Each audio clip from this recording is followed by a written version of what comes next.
યાત્રાધામ અંબાજીમાં અસામાજિક તત્વોનો આતંક હજી પણ જાણે યથાવત હોય તેવું લાગી રહ્યું છે। જૂના પોલીસ સ્ટેશનના બાથરૂમને તસ્કરોએ રહેઠાણ બનાવ્યું છે।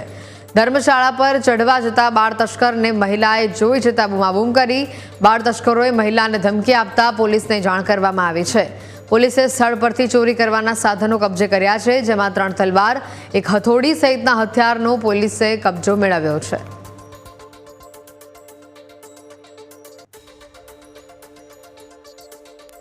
धर्मशाला पाछळ ए 5 छोकरा चढ़ी रहा था त्यारे एक बेने ने एक बाळके देख्યું तो अमने धर्मशाला में बैठा था ओन मैनेजर तो एमणे कीधुं तो अमे पाछळ आया तो ए 5 छोकरा कूदीने भागी गया।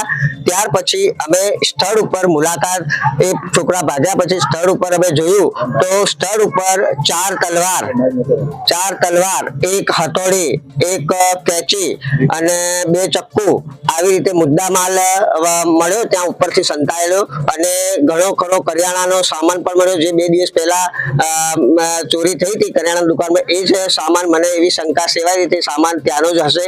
અને એ છોકરાઓ 14 થી 15 વર્ષના છોકરાઓ હતા। એમાં 5 છોકરાઓ હતા જે પછી મને ધક્કો મારીને ભાગ્યા। તે પછી મેં પોલીસને જાણ કરી, પોલીસની ટીમ તુરંત આવી અને એ જે હથિયાર હતા એ પોલીસને અમે સુપ્રત કરી દીધા।